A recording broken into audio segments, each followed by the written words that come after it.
To kick us off right now, please welcome to the stage, Rachel Miller. I'm having such a good time. Yeah. Having Hey guys, how we doing? Good. I love it. So I'm going to give you my first piece of speaking advice right off the bat. Are you ready? Serve your audience mimosas about 30 minutes before you get on stage. It works like a charm. I have truly loved getting to know you guys this week. I feel energized by your stories and like learning about the things that you're building, that you're making, that you're passionate about. And there's something I want you to know about me as we get started. And it's that I am the second born of 7 children, 7 kiddos, all from the same parents, no twins, all biological. And yes, we were homeschooled. Some of you might be wondering that.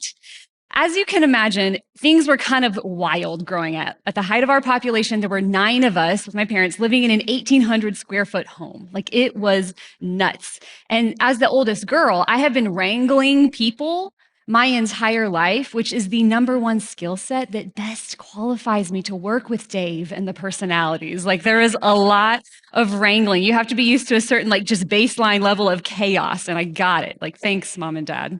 Okay, so growing up, you can like picture this with me. Think about serving 9 people 3 meals a day. Like mealtime was a production. It was a ton of work. And my mom and my sisters and I did all the cooking, except on Sundays. Now, before I tell you this story, I need to tell you something important. My dad is actually a really good cook, okay? He would volunteer his time on Sundays to give us a break, which was so sweet. He would do all the cooking for us. However, most of my memories of these years of growing up were of my dad pulling out all of the leftovers from the fridge and serving them to us, all the stuff that was about to go bad. I don't know if any other dads in the room do this, like put your children through this misery, but he would, get stuff out of the pantry, like the lentils that we bought to survive Y2K, or he would like serve a side of creamed corn, like as the legit side. He'd be like, "You want some creamed corn?" And be like, "No, thank you." And he'd be like, it didn't matter, like rhetorical dad question.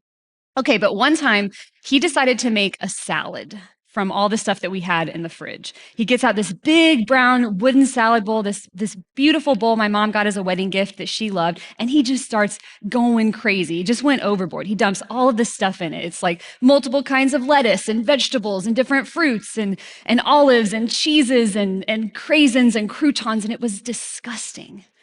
And he sets this monstrosity down in front of us, and we're all just staring at it. We're like, there is no way we are eating this for lunch. This is so bad. And we were spared this trial because at that very moment, my dad had to leave town. He traveled a lot for work growing up. So he made this salad. He said, "Enjoy your lunch. I'll see you in a week." We all stare at my mom. Is she going to make us eat the salad? And she looks at it, she looks at us, she stands up, she wraps it in saran wrap, puts it in the fridge, and says, "Who wants cereal?" And so the salad sits there for a week, all is well, until my dad comes home a week later. He's pulling into the driveway. My mom hears him. She goes, "The salad." And she remembers we haven't eaten it. And so she runs. She's just doing the best she can. She runs, she grabs it, she pulls it out of the fridge. She brings it to my brother's room, the closest room off of the kitchen, and puts it in his closet as my dad is walking up the stairs. And she's like, "Hi, how was your trip, honey?" Like, I am not making this up. This sounds like the plot of an I Love Lucy episode, but this was my life. And the reason I tell you that story is to say that I believe the picture of that salad and my dad's approach to building that salad is the same pain that we feel when we're trying to write a keynote. Like, let me explain. Simply put, we didn't want to eat that salad because there was way too much going on. There was no symmetry. There was no order. There was no complementing of flavors. There was no craft to it. And I've been talking to some of y'all this week. Some of you guys have been speaking professionally for years. You know the pain of wrangling your thoughts, and you put it all together, and then you look at it and you're like, "This is 60 minutes of content and I got 30. What am I going to do?" Some of y'all have maybe never developed a keynote. You're like, "Put me in front of a camera all day, I got this." But the thought of getting up on stage is absolutely terrifying, which makes this process even more overwhelming and difficult. But no matter where you find yourself today in your speaking ability, I just want to encourage you to think about this fact that oftentimes as communicators, our presentation can get in the way of the audience's reception. The fact that there was nothing appealing about that salad means that we lost all of the nourishing things in that salad that could have given us energy, that could have given us nutrients, right? But the reality is, creativity is born from constraint. It is so hard to limit ourselves in all forms of our communication, but especially when we get on stage, it's tough. It is hard work to create order out of chaos. When I'm writing a new talk, when the personalities and I are developing a new talk, sometimes it feels like it's never going to get there. It's so difficult. I can easily spend 20 hours on a talk, and they're spending a lot more time. And in my experience, the hardest process of writing a talk for stage is not deciding what you will say, but deciding what you won't say and being okay with cutting and exercising restraint as you write. And here's the deal. Here's why this matters. If nobody is able to receive your message, they're not able to receive the life change that you have to offer them. All of you in this room are here because you have a message that can literally change people's lives. I don't mean that. I'm not exaggerating when I say that. In small ways and in big ways, you have something that can change someone's bank account or their relationships and their marriage or their physical health or their approach to community. And so I just want to take a few moments to encourage you to think and reflect on your craft as a speaker, whatever that is, whether it's been years or whether it's been this afternoon is going to be the first time you're giving a formed talk, maybe since your speech class in college, right? Speaking of, by the way, if you haven't heard by now, you're giving a talk this afternoon, right? We've asked you to tell a story in 5 minutes. That's tough, y'all. 5 minutes, talk about constraint. We've asked you to share a lesson from that story and to apply that lesson to the audience. So for the next couple minutes, I'm just going to unpack why at Ramsey we value those things, why we asked you to write your talk the way we asked you to. This will just give you a few tools in your tool belt as a communicator, help you reflect on the craft of speaking. Y'all ready to go? Cool, let's do it. The first ingredient, we're continuing the salad metaphor if you hadn't caught on. The first ingredient of a Ramsey talk is storytelling. This will come as no surprise to you. By this point, you know that we love stories here at Ramsey. We are wired for stories. This is the most basic, the most primal, the most powerful way to connect with your audience right off the bat. There's a great book called Talk Like TED that I recommend to you. Oh, yeah. So the first thing that you need to know about storytelling is they help you connect with your audience.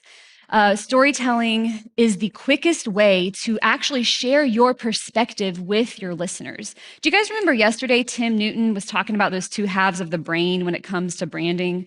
Like we've got the analytical cognitive side and we've got the experiential side. It clicked for me when I was watching him that what happens when we tell stories is we are engaging that experiential side of the brain. There's a great book called Talk Like TED that I recommend you all read. And he unpacks the power of storytelling in one chapter and explains the science behind it. There was two groups of people.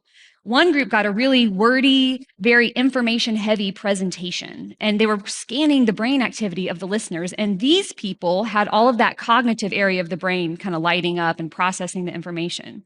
But people who heard stories, all sorts of parts of their brains were lighting up. The visual, the sensory, the motor. They're like actually trying to relive this experience with you. Stories break down walls and they help us connect at a human level. And you'll remember yesterday, Tim said that experiential part of the brain that we access with stories, that connects to our heart, connects to our emotions, which allows us to make the decision whether or not I'm going to trust this person.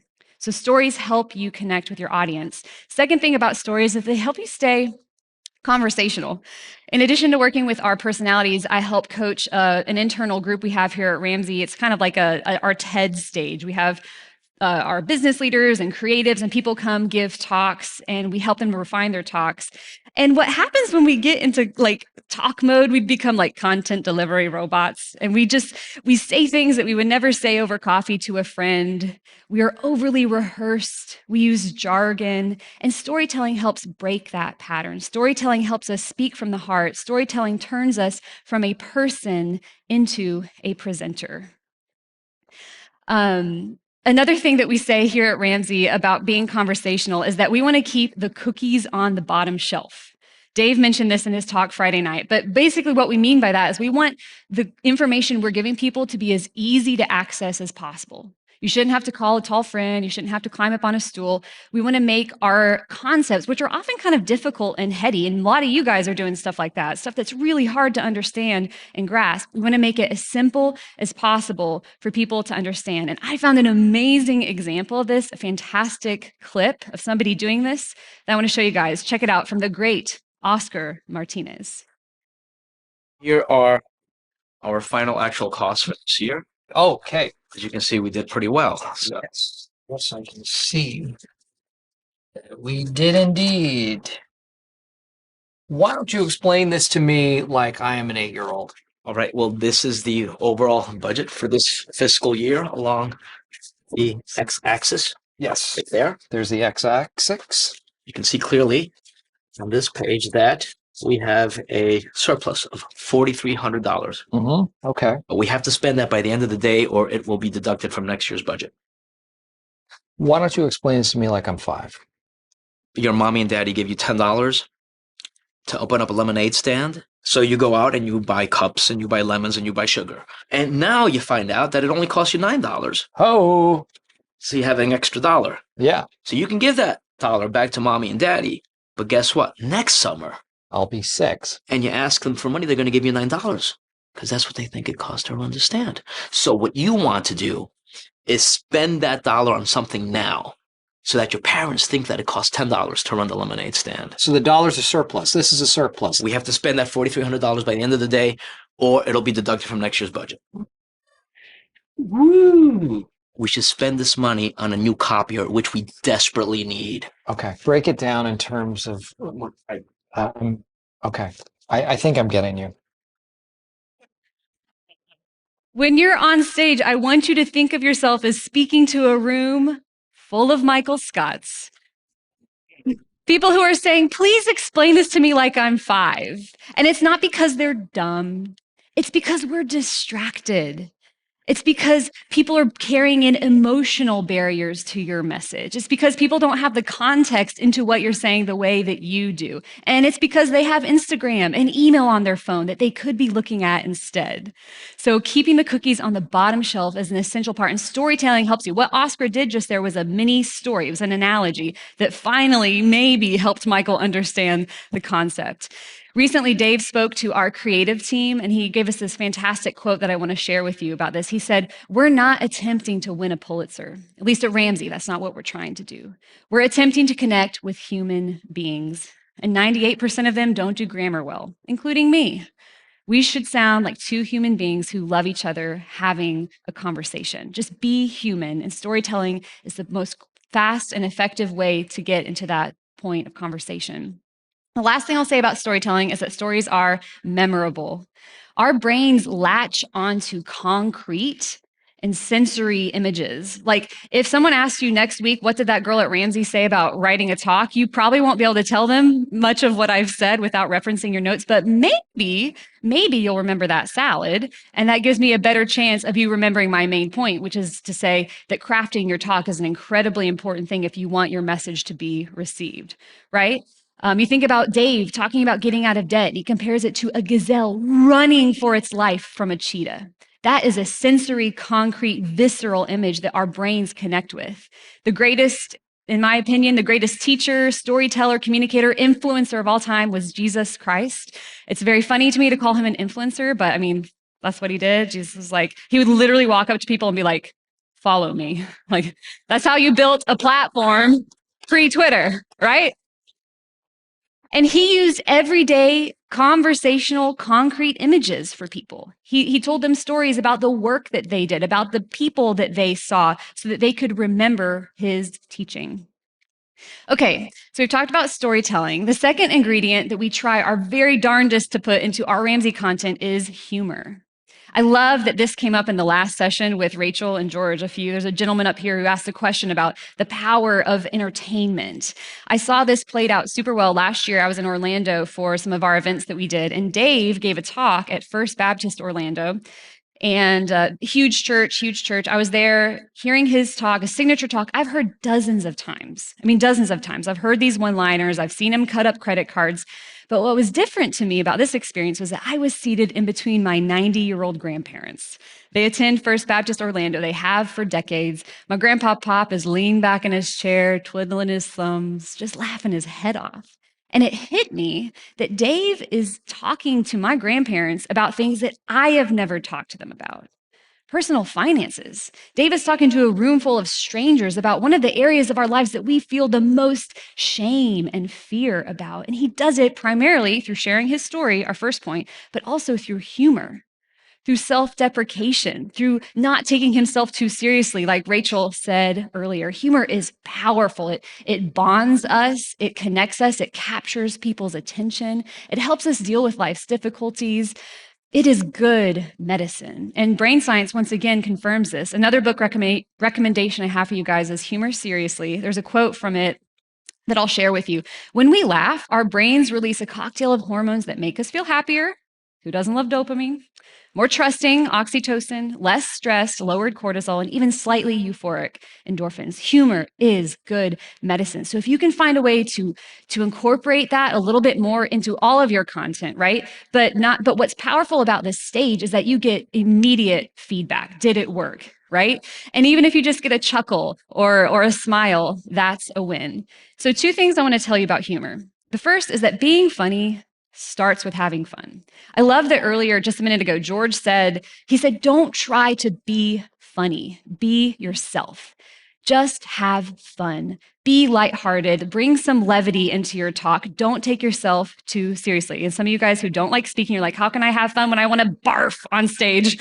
Like, I get that. I understand that's part of the process. But find ways, even like I did just a minute ago, I stole somebody else's humor and put it to my talk. There's ways that you can introduce levity and fun into your talks. A lot of us have a really fixed mindset about humor. For some reason, it's either I'm funny or I'm not, or we all have the funny girlfriend or the funny guy friend in our group who makes everybody laugh. But I will encourage you with this. Humor can be learned. There's probably some of us who have it in our DNA, like maybe George Camel has a funny looking spiral in his DNA that I don't have, and that's okay. But I can learn how to understand, to craft humor and the science behind it. Let me show you this. It's also from the book Humor Seriously. It's called the Humor Pyramid. So we're going to compare comedy, humor, and levity on the left side to sport, exercise, and movement on the right side. And just look at that base level here. Levity, like I said, it's lightheartedness, it's fun, it's being playful. And movement, just as all human beings, to some extent, are capable of movement, so all of us are capable of levity, of having a good time. That is where I want you to start. That is the baseline. If you can just learn to have fun on stage, that is going to be a win.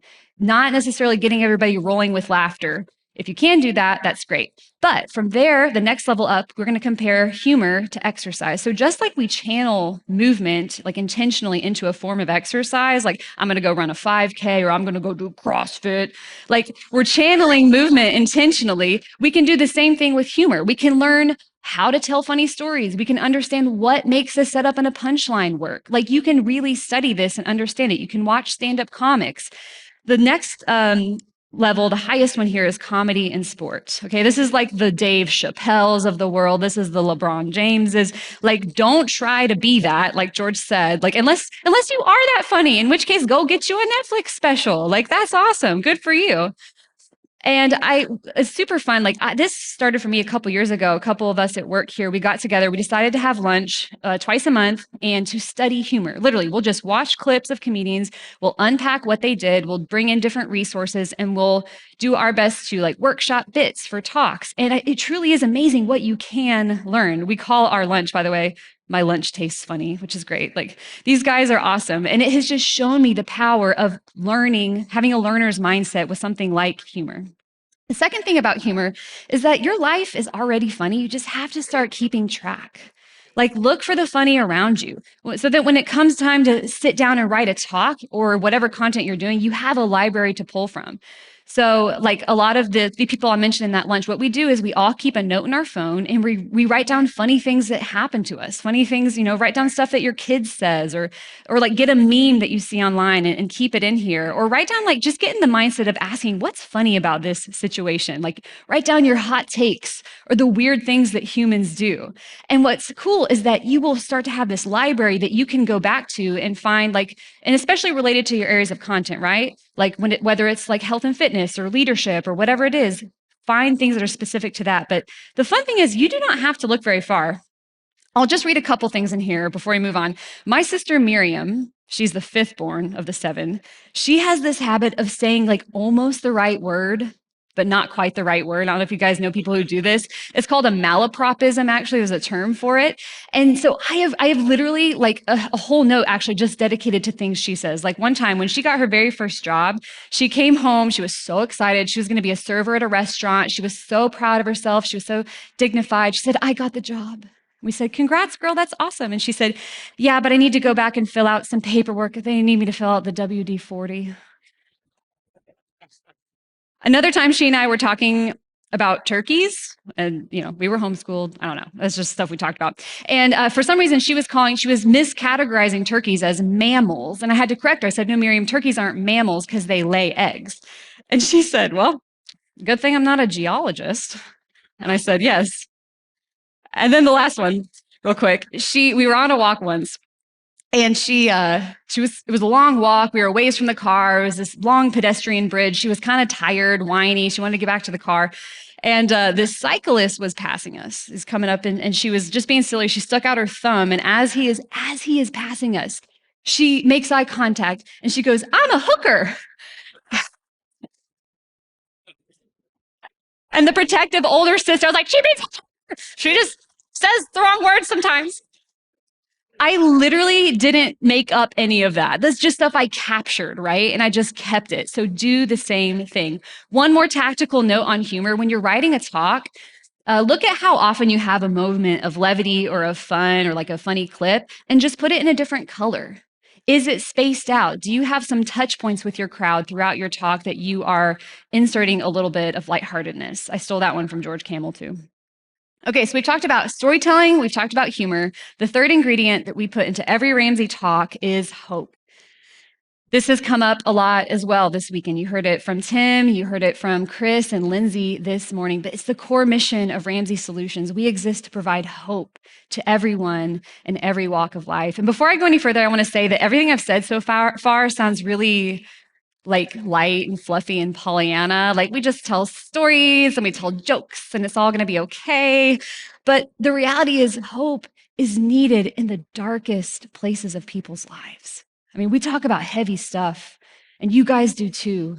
And you need to meet people where they are and bring them that hope. Like when I'm writing a talk, I want to think about that single mom, or maybe it's a single dad in the back of the room who's got tears streaming down their face who barely made it to our event this morning. Or that young married couple in the front in the VIP section who came to one of our events on their honeymoon, which is a little weird. But still, we have the chance to meet them where they are and to give them hope and to set them on a trajectory to where their marriage could look so different than the marriages that have come before theirs in their family. Hope is most needed in the darkest places. And I don't know if you guys recall a time in your life where a good word spoken in the right moment was life-saving for you. I had a season like this a couple years ago. Well, it was before I came here to Ramsey in 2018 and 2019. I was in a dark place. I was dealing with a lot of hopelessness. I was in a tough job, dysfunctional job. I was carrying the stress of that in my body. I had chronic neck and back pain, and I was spending money on doctors. And I had been through a couple terrible breakups that were so confusing. And by the way, if you've been married for a while, you need to hug your single friends, because if you're dating, it's rough out on them streets. Like it's just weird these days. So I was just in a place, I was so broken. I was so hopeless. I got away for the weekend. I went skiing with my family. And my sister Miriam, the one you met earlier, we were on the ski lift together. And it was the second day. It was really snowy. couldn't see stuff that day. We're still skiing, right, which was fun, but it's hard to see, and the snow is flying in your face, and the beautiful mountains that we had seen the day before were just totally covered. And I sat there on that lift with her, and I was just honest for the first time with my family, and I said, I'm not okay, and I don't see a way out of this. And she looked at the mountains and she said, you know, Rach, yesterday you saw those mountains. You saw the sunshine. You can't see them today, but you will see them again. And I hope it comes soon for you. And she was just there with me. She just loved me. And that picture she gave me, like I clung to that for 2 more months until I came out of that season. A good word spoken at the right time can change someone's life. And I know that here this week we've talked a lot about Jesus. I know most of us in the room are on the same page with that worldview, but there's some of you in here who aren't, who are like, these Ramsey people are kind of nuts. And if you feel that way, I totally get it. But we can agree that the world is full of brokenness and that people need hope, they need healing. And it would be a good use of our time to bring our messages, to bring healing to all those cracks and those crevices of people's broken lives. At Ramsey, we are people of hope, not because we have all the answers, but because we serve the God who does. Romans 15:13 says, may the God of hope fill you with all joy and peace as you trust in him, so that you may overflow with hope by the power of the Holy Spirit. The people you're talking to on stage, you don't know where they're coming from. You don't know what they brought in to that, wherever you're talking to them, whether it's a church or a library or a conference or all those small gigs that you have where you're just kind of grinding it out, getting the reps in. You have no idea what those people are walking in with. They need to see their options, just like I needed to see that everything was going to be okay, which is why the last ingredient I want to share with you today is a guided plan. We want to make our hope as easy as possible for people to access. This guided plan stuff is so deep in our DNA. Our name is Ramsey Solutions, right? Every major piece of content we make has this, whether it's a book or the podcast earlier, we're talking about the takeaways that we give people, our products, and our talks. Guided plans are cookies on the bottom shelf of application. Like we want to take people by the hand and lead them into life transformation. So from a classic speech writing perspective, it's like we spend a lot of our time developing a problem, presenting a problem, persuading people of the importance of that problem, presenting their objections to it, solving them, and then leaving them with something to go away and do. So your guided plan for today, maybe don't worry about this. Maybe just think about your talk this afternoon. But sometime on your way home, on the car ride, on the plane next week, I just want you to reflect on your process of developing a talk. Of the 4 ingredients I've shared with you, I want you to ask yourself, which do I do best? And which needs more work? I think we could make an argument that all 4 of these great speakers do all of these, right? They may not be as important to you as they are to us here at Ramsey, but just think, is there one of these that you feel like, ooh, I'd be excited to get some friends together, to talk to my spouse about this, to talk to my mastermind group, and set some goals around your speaking and developing one of these areas? And secondly, in general, just what is my process for crafting a talk? Like, how do I intentionally choose what ingredients go in my salad? Who do I want to be as a speaker? How can I practice restraint and create something symmetrical, something beautiful, something nourishing for my audience? And to that end, I'm just going to share with you guys a quick reading list. These are books that I recommend people read if they are working on their skills as a speaker. I've mentioned a couple of them today, but a lot of our team here at Ramsey reads them, new personalities read them. So these are just fantastic ways to grow your craft as a speaker. So speaking of guided plans, my dad sure could have used one when he was making that salad. Yeah, we're not done with the salad. We left it in the closet. We did. And unfortunately, my family did too. And the next day, we went out of town for 10 days. Yep. We went to the beach. It was summertime. It was hot. It was humid. It was muggy in the house. I think you know what happens next. We come home from the beach. We open the door, and the foulest stench just billows out. And we are like, what? or who died in here while we were gone. And so we're running around, we're trying to find where the smell comes from. We realize it's coming from my brother's room. We run into the room, we open the door, we open the closet, and there it is. You guys, when we left, everything in that bowl was solid. When we came back, it was liquid. It was sloshing around. It was neon.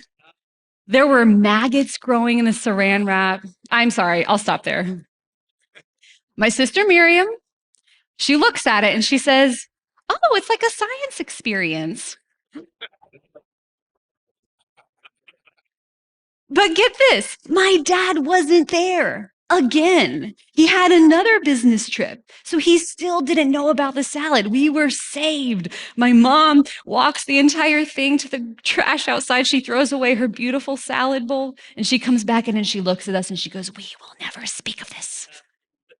And we didn't for almost 2 decades. We didn't tell my dad until a couple of years ago. We're like, surely the statute of limitations on dad's wrath has expired. And we told him, he's like, "You guys are crazy."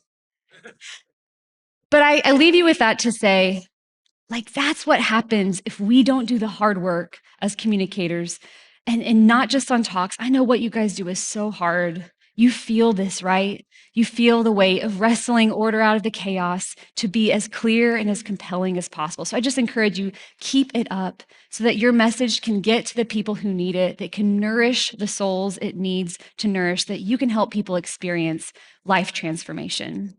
Thank you guys so much for your time.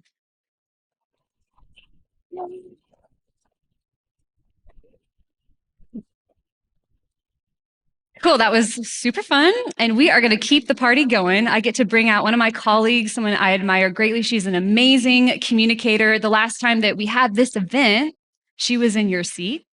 She was observing, and now she is on our team as our newest Ramsey personality. So I'm excited for y'all to hear her perspective about writing a talk the Ramsey way. She is, I'm sure you know, she's a personal finance expert. She's a money coach. She is a foodie. She's a chef. She is a dynamite speaker, and I can't wait for you to hear her story. So please help me welcome to the stage, Jade Warshaw. Okay, I like the music. Don't make me break into choreography because I might try it. Yeah. I don't doubt it. You could do it. Excellent talk. Thank you, Jade. Cool. This is going to be so fun. So I'm really excited for this because we're going to go back over the 4 points that I just made. Okay. And we're going to talk through each of those with getting Jade's perspective. And then we're going to show you some clips from her most recent talk that she did on this stage. It was our first big event in this center, in our Ramsey Event Center. So we're going to show y'all some clips from her talk of all these things I've talked about in action. So let's start, Jade, with talking about, like, when you came here to Ramsey, you had never delivered a full keynote, right? Right. Yeah. So this whole process of, like, writing a talk in general, and especially the weirdness of writing it with a team. Yes. Yeah. And doing it highly collaborative, which we want to acknowledge. We know that you're like, gosh, I'd love to have a speechwriter on staff, right? So we just want to acknowledge that that's not the case for most of us. And still, you can find people to help you ideate, to help you listen to your talk, to do run-throughs, to bounce things off of each other. So we'll talk about that. So all that to say, I want to hear from your perspective, Jade, about what's important for people to know about the process of writing a talk here. You know, I would say coming into Ramsey, I was from the entertainment world. And so I did have experience on stage, but I wasn't sure how that was going to translate. And so I kind of knew these events are coming up. I want to get a head start on it. So I think I told you, I was like, I've already started writing. And you were like, all right, that's pretty early. But I didn't know what it was going to be. So I worked with you and I was like, I just want to get in front of people. I just want a lot of feedback on this because a lot of times we have in our head, like, this will be amazing. This will be so good. And then you hear the feedback and you're like, it's not as great as I thought it was. And so I think the first time that I got several of you guys in a room, I feel like it was the longest talk ever. It was so many ideas. It was so much. And they're like, I feel like you've got like 4 talks built into this one talk. So like skim it back. And so for me, it was really important just to start early, understand what my process is. Because I think early on, I said to you, I'm like, well, what's the process? And you were like, what's your process?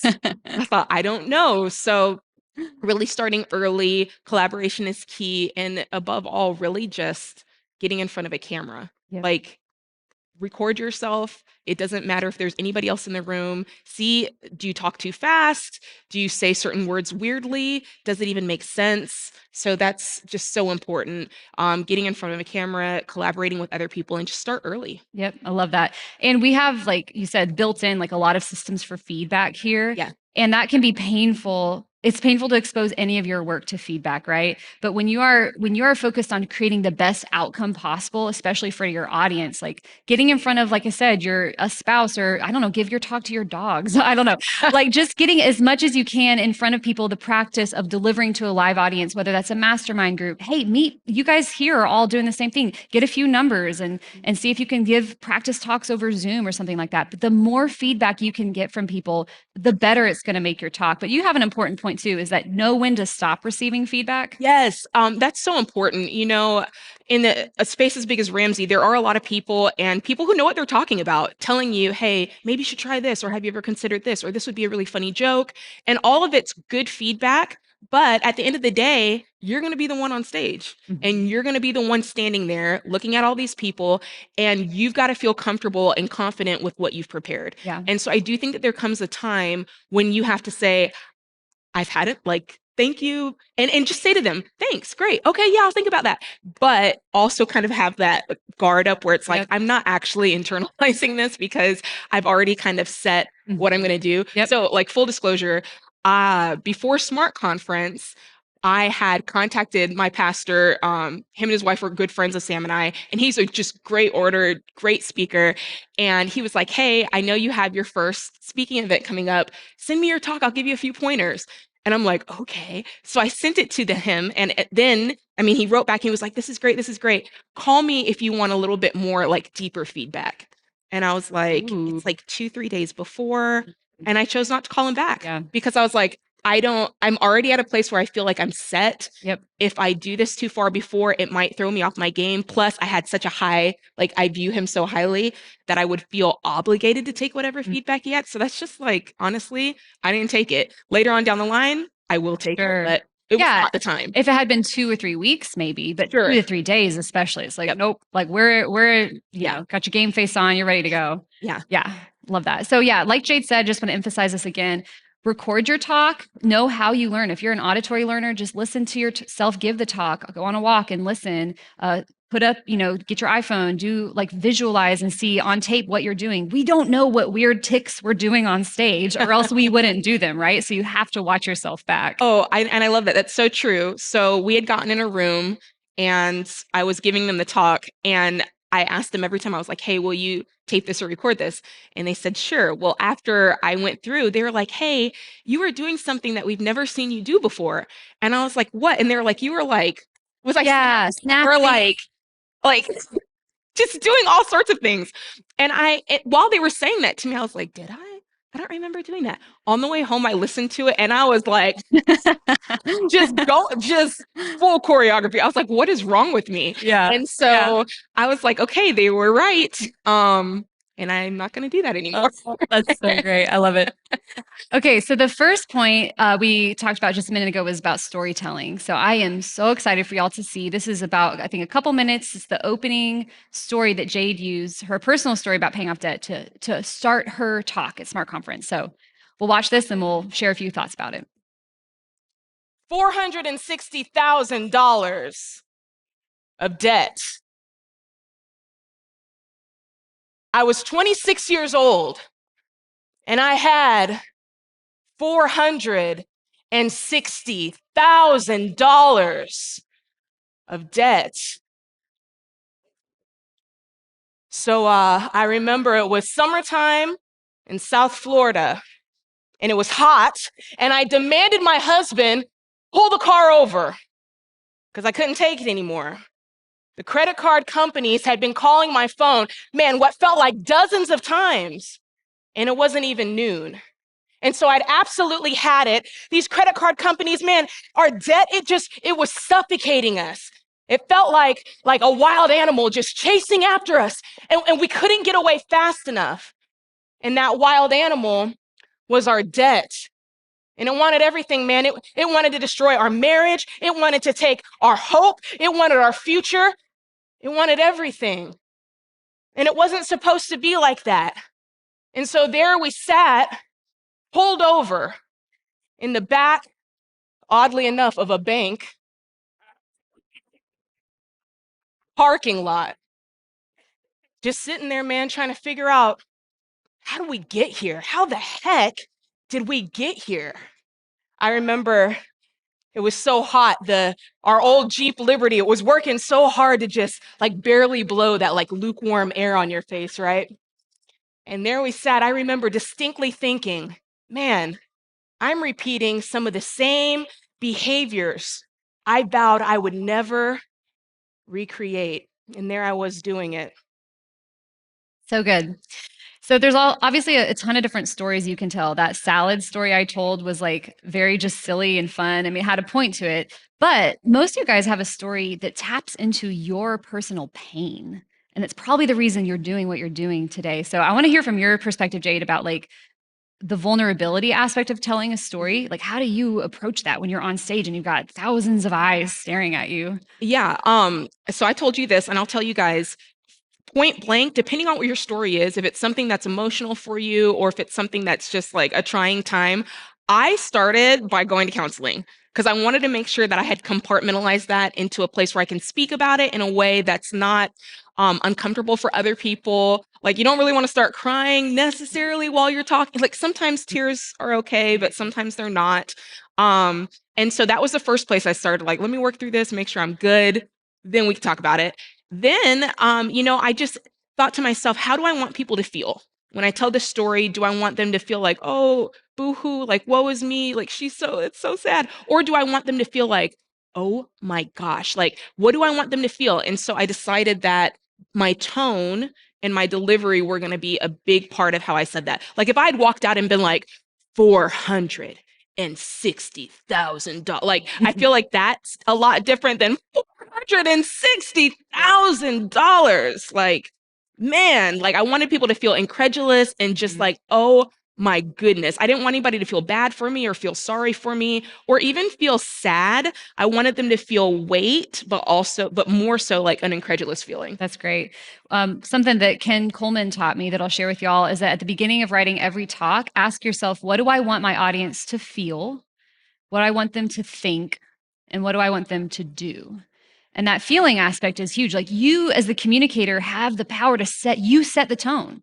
If you're having fun, your audience will have fun. If you're in tears, your audience might be in tears. And that's not necessarily a bad thing. It's just knowing the power that you have to dictate the emotional atmosphere in the room is a big deal. That's right. And then also, I'm just curious, Jade, about how do you cultivate your skills as a storyteller? Like, any tactical advice you would give people? Yeah, I think that when you're telling a story, you were there, but everybody else was not there. So as much as you can include details, even if they seem to be small details, like in that story, I talked about the fact that it was a Jeep Liberty, so that you can kind of start to picture the car. I talked about the fact that it was summertime, not just anywhere but South Florida. So it is hot, it's humid, it's muggy. I talked about the AC barely blowing the air. And I think that just kind of puts you in the room. It's like, okay, it's suffocating in there. It's hot. It's even, y'all know, when you get frustrated, somehow it even gets more hot. Yeah. It's like you feel that. So as many details that you can add to a story that give people a feeling of maybe how it smelt or how it felt or the temperature or anything like that is just something to pull people in and get them right in the room with you. So good. Those five senses, concrete images, really draws people into the moment. That's fantastic. Okay, so I'm excited to show y'all this next clip. We're going to watch some examples of humor from Jade's talk. We've got a few different moments to share with you, some different types of humor, some more physical humor, some more intentional, planned out humor, some off the cuff stuff. So check it out and then we'll share some thoughts. Man, you got to live on a budget. All right, turn to your neighbor and say, live on a budget. No, don't do that. Don't do that. That's awkward. That's awkward. But turn to your other neighbor and explain why they were your second choice. Like, was it their breath? I don't know, like their face. I don't know what. Now, lucky for you guys, this is a one-time deal right here. Lucky for you, I happen to have my list of debts right up here. This is real. This is the real deal. Now, I don't know about you, but I see Capital One listed on there like 10 times. I didn't even know they could do that. And CarMax is up there. Victoria's Secret, probably the one time Victoria's Secret did not help a marriage. I'm telling you right now, it didn't help. We got to go through the bills. All right. Everybody in their house has got like, I don't know, like that stack of bills on the counter, right? That you never touch. Or like now's the time to like pull open that junk drawer and like let all the moths fly out, right? And you got to pull out these envelopes, guys, and go through this. Like don't keep this in a closet somewhere. Open up these bills and see how much they're worth. And when you open it up and you see the words outstanding in bright red letters, it doesn't mean that you're doing a good job. All right. It means that you owe some folks some money and you got to give them their money. Do something, take a break, but don't set yourself back. You know, here's the way I like to think of it. You're like a humpback whale just jumping out for a moment of glory, and then you're right back in. Keep swimming, keep swimming, keep swimming, keep swimming. That's how it goes. Y'all know what I'm talking about over there. That's how it goes. I remember the very first debt that Sam and I paid off. All right. It was like 2 credit cards combined, and it was like something like $300. And I remember feeling like, man, I'm the king of the world. And folks would ask me, Jade, you're doing this debt snowball. Like, what's it like? What's it feel like to pay off that first debt? This is the best way that I can explain it to you guys. Have you ever seen those indoor rock climbing walls? They're like inside and they go pretty high up. I've always been afraid of them. And one day I was like, you know what? I'm going to try this rock climbing wall thing. So I go over there. They give you the harness. I'm like stepping into the harness, getting it on, pulling it up. And I'm real nervous about it. I'm like, is this going to work? Can I do it? But I start climbing and I'm climbing up. And before you know it, I'm like starting to feel good about it. I'm like, ooh, I'm doing good. And I'm climbing up. I yell back to Sam, who's far on the ground. And I'm like, Sam, look at this. I'm doing it. He's like, yeah. His voice was like really close to me. And when I looked, it turned out I had not scaled the heights. I had not scaled the heights I thought I scaled. But that's what it's like when you start this debt snowball, man. So good. So fun. So fun, right? You're having fun up there. Yeah. And people experience that. They feel it. I love that last joke is a great example of like how to land a punchline visually. Sometimes you pull a picture in the right time. And we have amazing guys in the back who are just like wizards at helping us deliver these. But even if you're running your own slides, just practice the timing of when you fire that picture, and that seals the deal for that joke. So Jade, like, let's talk about the balance between having crafted moments of humor that you're like literally writing and practicing versus being in the moment and just playing off of the audience. Yeah, I think it's, of course, you want to have humor that you've planned and that you've tested, which is also very important. Test that humor out. But in the moment, like there's live people there and they're giving energy, right? And they're telling you, we like your personality. And if they're telling you that, give them more of your personality. That's what I say.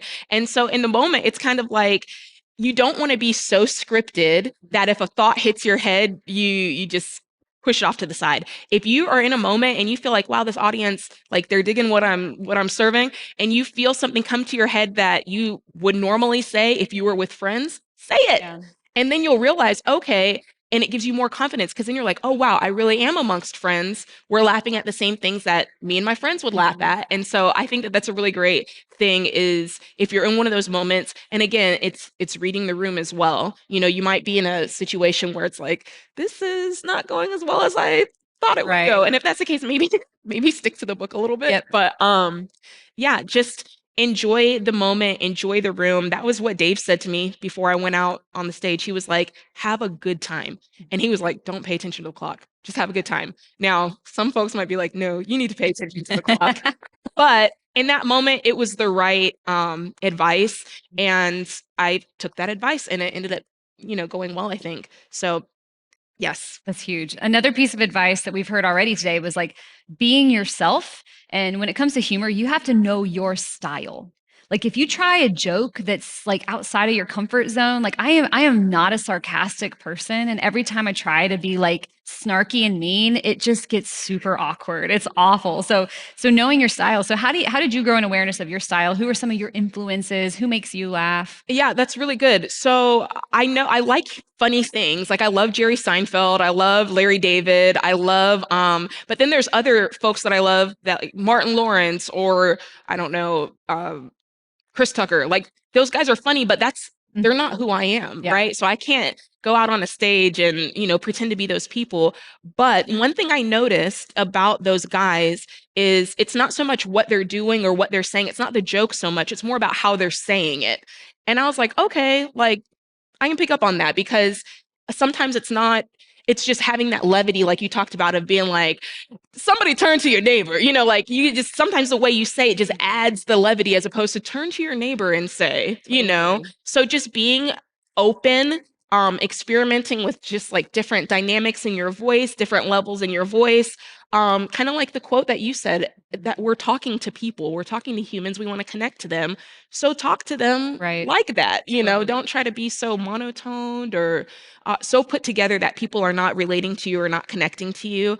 I think that's important. I think also like being okay with body movements on stage. And, if something made you feel crazy, like, throw your hands up. It was so crazy, and it's fine to do that. And just being okay with the way you look, your face might look funny if you say something in a funny way. And that's okay, ladies, you might not be having your most beautiful moment when you scream or say like, your face looks weird when you do that. Or if you're gonna, do a physical moment and walk across stage, it's not your best posture in that moment, right? And that's okay. People are people and they're not thinking about all that. They're thinking about the message that you're getting across. Totally. Yeah. And like when you're on stage naturally with all your dynamics, your vocal variety plays into humor, but just think about dialing up the volume on the drama. Like it's not as weird for your audience as it is for you because, and you guys know, like, having been in audiences and like seeing, like, having been on stages that bigger movements are really effective. And the more that you practice, the more you have confidence that those jokes are going to land. That's why you see like people who've been speaking for a while, you guys know who have been speaking, like, your go-to one-liners, your stories. And there's a lot of confidence that comes from that. Like, I know this is going to work unless you're speaking to a room of like zombies, which, God help you in that case. Okay, so let's talk about the next one. Let's talk about hope. We pulled a clip from the end of Jade's talk where she closes the loop on her opening story about paying off debt. So we're going to watch that and then talk about it. I remember what it felt like to pay off that first debt. And I remember what it felt like to pay off that final debt. Standing in the center of what was then Financial Peace Plaza, getting to yell those most coveted words. Come on and watch this. Very well done. All right, it's Jade and Sam from Fort Lauderdale, Florida. $460,000 paid off in 7.5 years, making 30 to 264. Count it down. Let's hear a debt-free scream. 3, 2, 1. Yeah. That's how you do it right there, man.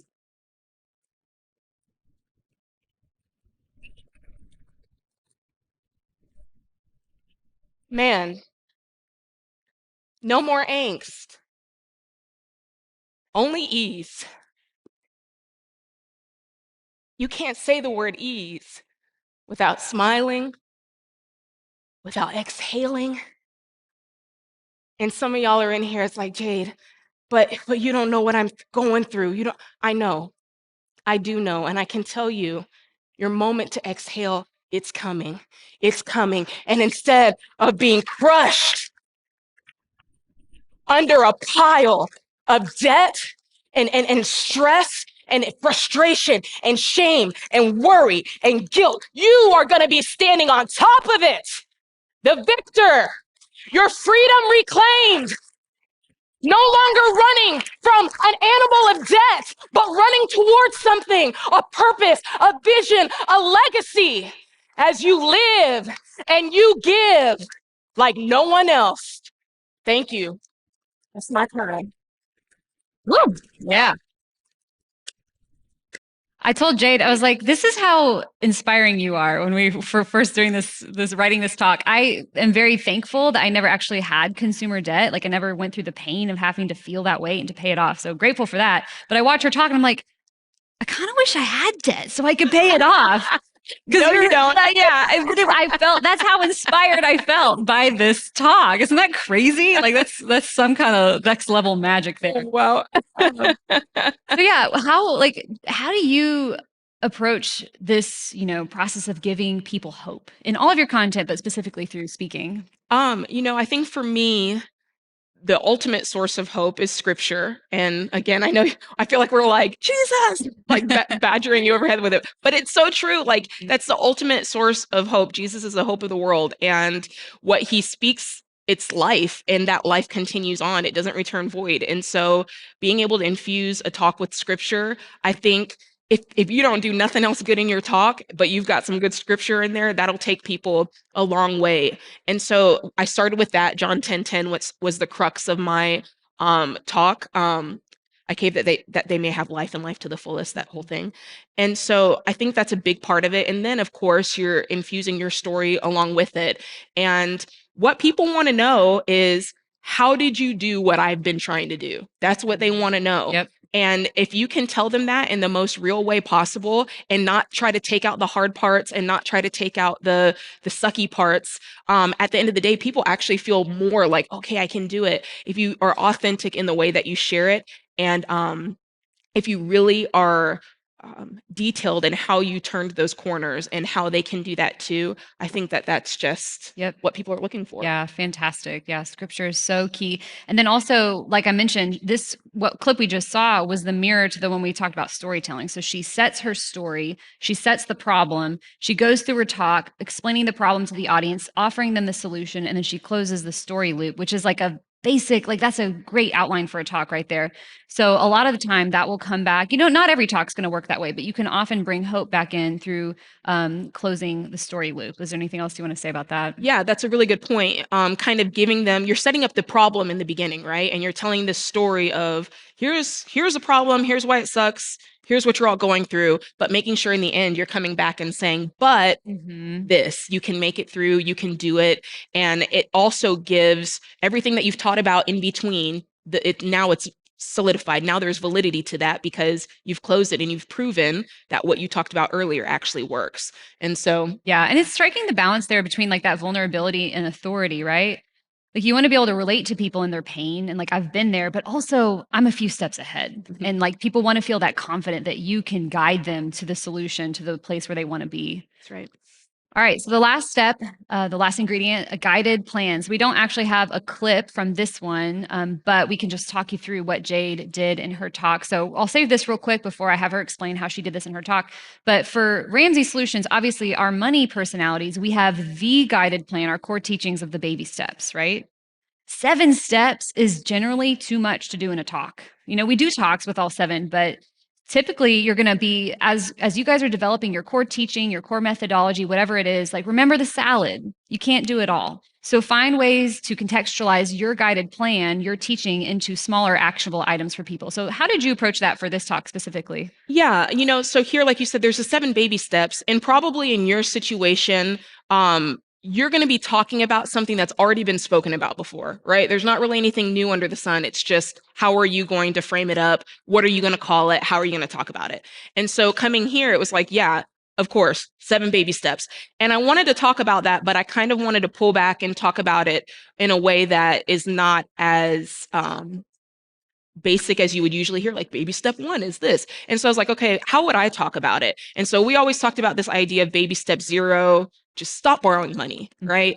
And so I was like, I think that people would like to hear a little bit more about that. So I said, that's going to be one of my points, is just like the first step in all of this, don't think about the baby steps right now, just don't borrow money.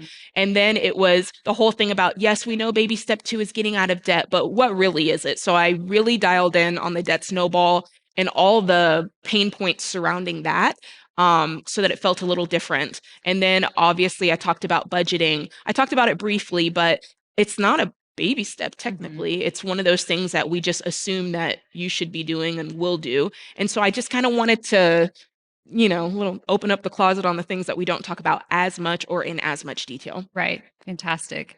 And yeah, this is an important thing that we talked about a lot, is like not looking at your content when you're writing a talk. don't like look at it as either good or bad, but think about more as like, is it the best choice for this talk? Like if you're deciding, is this the best story to tell? Is this the best takeaway to give them? Like that's tough, right? We want to tell, we're like, but everyone needs to know all of my thoughts, right? And it's like, no, like they don't. We have limited time, we have limited attention. So how do you like get rid of the things that you want to say, but you know you can't? Yeah, editing is a really big part of all of this. Editing yourself back and only putting the elements that are really going to be the best for the bite on the plate. Mhm. And so for me, what I did is while you're writing, I mean, if you enjoy writing, raise your hand. If you're a person who's just like, I love getting ideas on paper, okay, me too. And so when that happens, I just let it flow. Mhm. But then I know like half of this I'm going to cut and I'm just going to literally keep it in a file that's like fun stories or good stories or heartwarming stories. Mhm. And I literally file them away. And the next time I want to build a talk and I'm like, I wish I had a good story, I can go back and look at those and they're right there and they'll be used for another time. So nothing's wasted. It's just you may not use it in this specific talk. Totally. That's a great way to look at it. I don't remember who the guy was, but one of the most famous, if I tell you, what are some of the most famous speeches in American history? I Have a Dream, MLK. What's another one? Gettysburg Address. So I don't remember who the guy was who spoke before Lincoln at the Gettysburg Address. I read the story in one of the books I recommended to you guys. Some politician, some big shot guy. He spoke for 2 hours. Abraham Lincoln gets up there, speaks for 2 minutes. Come on. Which one do we remember? The 2-minute version, the Gettysburg Address. So that's just to say there is power in brevity. It's so hard to do, but I just want to encourage you and hey, fill your time. If you're invited to speak somewhere, you got 60 minutes, execute as well as you can and Mhm. keep attention as well as you can throughout it. There's nothing to say it's bad to speak for a long time, but having the discipline and the restraint to edit yourself to say what is most needed for this audience in this talk, you have a better chance of them latching onto it and remembering in the end. Leave them wanting more. Yeah. Like that's the first rule in like show business. So Totally. Yeah. good. Jade, any last words you want to leave our audience with today? And to encourage them as they're giving their talks this afternoon? Yeah. Well, number one, I've sat where each of you are sitting right now. So I know you got like the bubbles big time right now. You're thinking about what's going to happen next. Am I going to be able to like do it? Am I, and one thing that I always thought about when I was in entertainment, you're sitting right there like backstage, you're getting ready to go on, or maybe it's not a stage, maybe you're in a room and you're there with people who you're like, I don't know how I got in this room. These people are doing so much more than I'm doing. And you kind of like start to have that imposter syndrome where you start to have that feeling of like, am I really supposed to be here right now? And then I just started internalizing this habit and it has really helped me and I hope that it helps you guys too. Before I go on stage, before I walk in a room that I feel like maybe a little intimidated by, man, I just remind myself. I'm like, this is like me hyping myself up in the mirror. I'm like, God put you in this room. Mm-hmm. He put you in here. And for whatever reason, you have something that all of these people need. Period. And it wasn't Tina, it wasn't Jennifer, it was you, Jade. And so you're here and so be here and whatever you're serving, they need to eat it. And that's kind of what I would go through in my head before I came out on stage. And like, it kind of pumps up your ego a little bit, but it's also very true. Totally. And so I just want to remind you guys, like you're here and you're going to share your story because the people who are going to hear it need to hear it. And the people that will hear it need to hear it. And just be comfortable in that and be confident in that. No one else can do it but you. So good. You guys keep up the good work. And thank you so much for your time. Excited to see y'all give your talks this afternoon.